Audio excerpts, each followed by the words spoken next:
Gini, sama seperti berbisnis. Ketika ada tawaran bisnis yang ditawarkan kepada kawan Visto, tentunya kalian tidak ingin langsung menerima tawaran tersebut.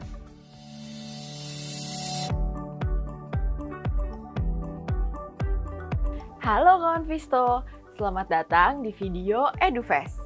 Pada video EduFest kali ini, kita akan membahas salah satu kemampuan yang wajib dimiliki seorang investor sebelum berinvestasi di saham, yaitu kemampuan membaca laporan keuangan. Kenapa sih membaca laporan keuangan itu penting? Gini, sama seperti berbisnis. Ketika ada tawaran bisnis yang ditawarkan kepada kawan Visto, tentunya kalian tidak ingin langsung menerima tawaran tersebut tanpa mengetahui bidang usaha apa yang akan dijalankan, seperti apa strateginya, bagaimana bisnis tersebut berjalan sejauh ini, dan lain-lain.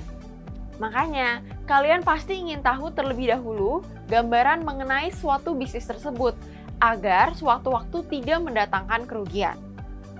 Nah, sama halnya dalam berinvestasi.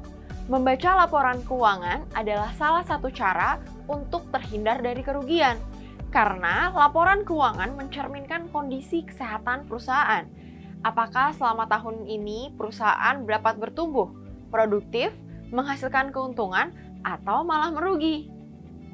Dalam memahami laporan keuangan, ada 3 bagian penting yang harus dipahami oleh investor. Yang pertama adalah neraca atau balance sheet, yaitu laporan yang menunjukkan aset dari sebuah perusahaan.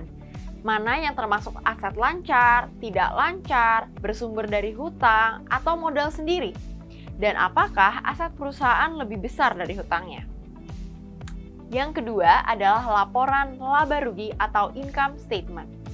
Income statement menunjukkan laporan kinerja perusahaan, apakah perusahaan tersebut menghasilkan keuntungan atau malah merugi. Dan yang ketiga adalah arus kas atau cash flow yang menunjukkan arus kas perusahaan.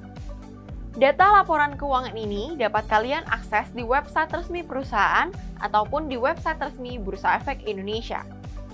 Kalian bisa cek ke www.idx.co.id lalu pilih perusahaan tercatat dan pilih laporan keuangan serta tahun. Kemudian, masukkan kode perusahaan, isi bagian tahun, dan periode, lalu klik dan cari.